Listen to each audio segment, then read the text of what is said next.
Bom, as duas palestras foram extremamente ricas e, embora em alguns pontos possa...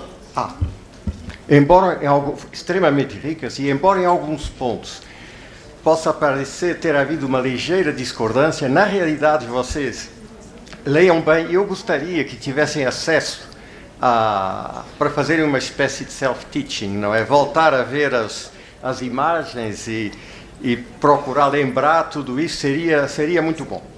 A propósito de imagens, havia um erro na tradução na parte da Maria Luísa, onde estava, em vez de palavras, deveria estar letras para o processamento simultâneo, é de 5 a 8 letras e não 5 a 8 palavras. Mas, bom, vamos ao mais importante, porque o tempo não é muito.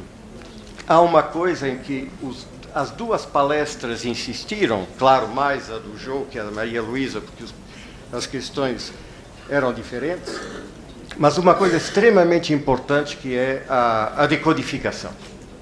A decodificação. E decodificação, claro, relativamente à leitura, a escrita foi menos sublinhada, não é aqui, mas isso o que é que implica? Implica que há um código.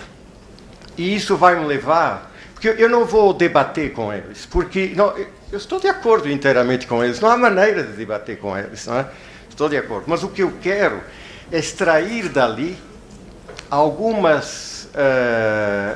estabelecer uma certa comparação com o que tem sido apresentado no Brasil, na linha do que eu disse inicialmente. Então, o que sai daqui é que realmente ler começa por uma decodificação, o que supõe que existe um código. Ora, nos documentos que eu tenho lido oficiais do Brasil, não há código, há uma notação. Uma notação como a notação musical. Ora, isso é completamente falso, porque a própria fala é um código. Os fonemas estão codificados na corrente acústica. E o que a criança vai ter de fazer para aprender a ler no sistema alfabético é justamente revelar através da escrita esses fonemas. E é isso que é extremamente difícil. Bom, então, portanto, primeira coisa, temos um código. E eu gostaria de ir mais longe no exame do que se tem dito no Brasil, porque alguém que tem inspirado muito posições que estão nos documentos oficiais brasileiros é a linguista Magda Soares, que em 2013 escreveu um artigo intitulado A Reinvenção da Alfabetização. E eu me permito de ler aqui duas frases apenas. A questão é grave. Não podemos deixar esses milhões de alunos, crianças e jovens, saírem da escola semi-alfabetizados quando não saem analfabetos. E depois, o que é importante para a questão levantada aqui, chamo a escrita de técnica. Então, é uma técnica.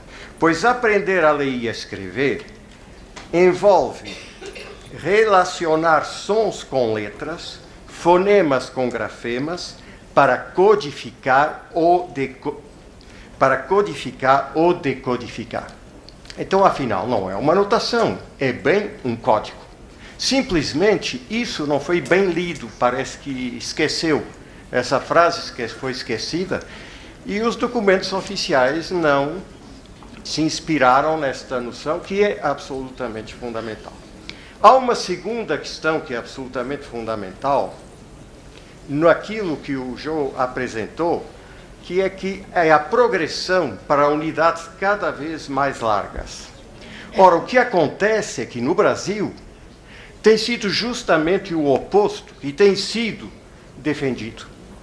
Quer dizer, e aí eu discordo então completamente da mesma linguista, Magda Soares, porque ela diz que se deve aprender a ler lendo.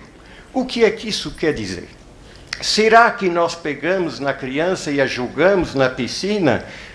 Com ajuda ela não vai afundar. Mas se julgamos o aluno na leitura de texto sem não sabendo nada sobre o código, não sendo ajudada a explicitar, a compreender o princípio alfabético, etc., etc., então ele afunda. E realmente o resultado é esse. São os tais semi-analfabetos ou analfabetos que saem da escola. Bom, então, portanto, realmente essa questão é importante. Nós temos que ir do mais, como disse o João, do mais pequeno, do menor para o maior. E depois vem o aspecto da automatização. E, na realidade, quando nós olhamos para aquilo que a Maria Luísa apresentou relativamente ao desenvolvimento das habilidades visuais, vimos isso também, que há realmente uma total coerência no aspecto de o momento em que há a decodificação, ao nível já da processamento das letras na pré-escola e depois o processamento de duas letras que, como sílaba simultaneamente, portanto uma decodificação sílaba por sílaba, que é perfeitamente possível no fim do primeiro ano, e depois então tem que haver mais tarde, com a prática da leitura, a passagem, a criação de unidades maiores e a passagem a uma leitura fluente automática. Eu só teria duas questões. Bom, eu acho que é melhor as questões virem do público e de mim. Então, quais seriam as melhores estratégias que poderiam ser utilizadas pelos professores da educação infantil para facilitar o ensino da decodificação e posterior habilidades mais complexas da leitura, como a fluência na leitura? What is the consequence of teaching children phonemes or crianças fonemas ou código alfabético antes da idade apropriada ou antes das funções cerebrais da criança estarem prontas? Primeira pergunta, fluência, é claro, nós não falamos muito sobre isso, e a fluência de leitura, a fluência da leitura é uma questão-chave das pessoas. Ainda não testaram, mas o que estudos científicos mostraram é que fluência de leitura, infelizmente, vem através da leitura. Não existe outra solução milagrosa em termos de estudo de treinamento.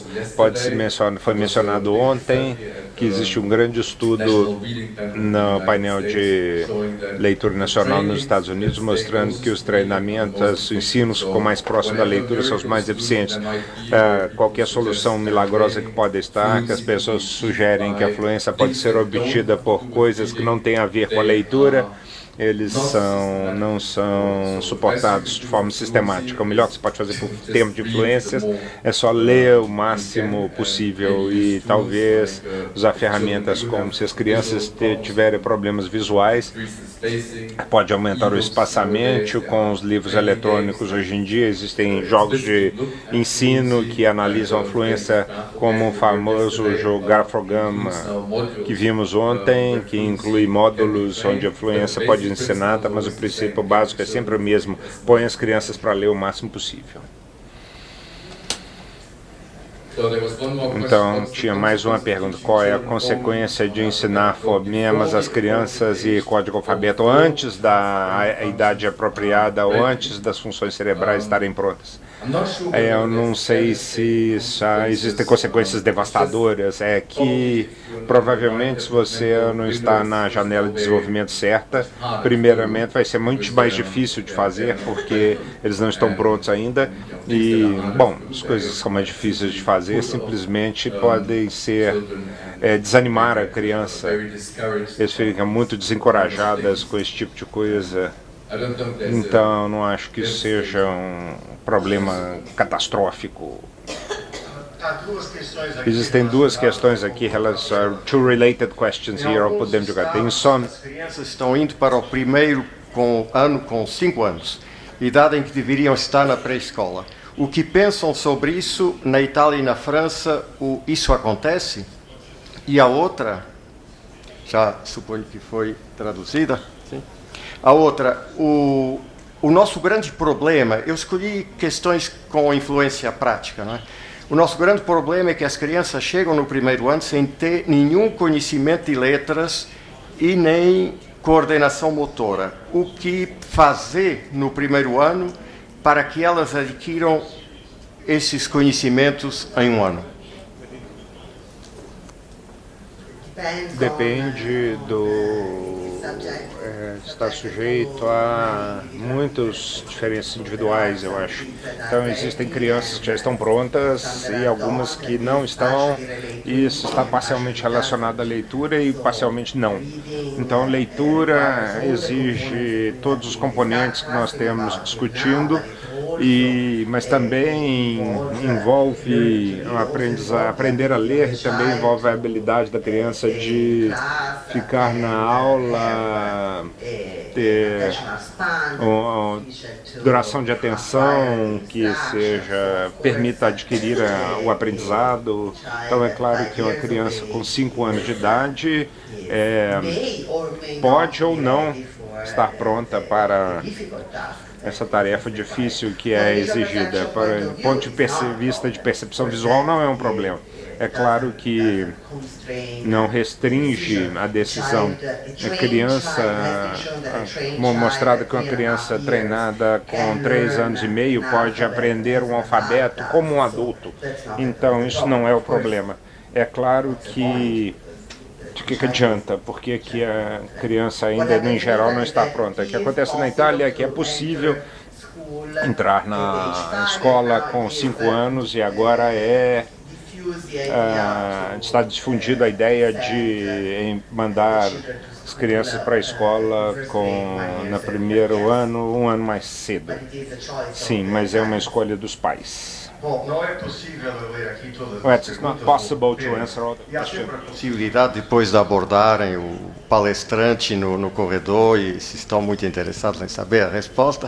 E o que eu vou ler é apenas duas, uma muito simples, muito prática, e a outra que lhes permitirá, digamos, emitir algumas considerações mais gerais. A primeira, que é para a Maria Luísa, o que acha de práticas escolares que entregam os textos escritos em papel fluorescente, creio que grande estímulo visual, rosa ou verde, para as crianças lerem. Eu nunca vi, mas bom. Em papel, grandes estímulos visuais, rosa ou verde. Rosa ou green. O papel é rosa ou verde. I've never seen. Uma coisa assim. Então, o papel é rosa ou verde. E é possível que. Qual que é a vantagem?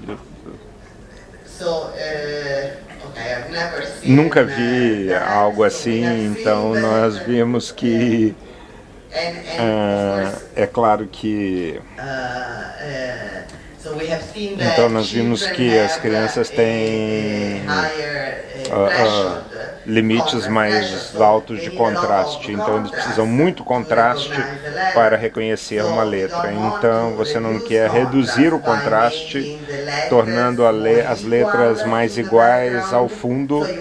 Então você precisa usar o relevo, o destaque clássico em preto e branco, a impressão em preto e branco. Então é melhor usar fontes pretas impressas em papel branco, porque as crianças são sensíveis ao contraste. Então é melhor não reduzir o contraste.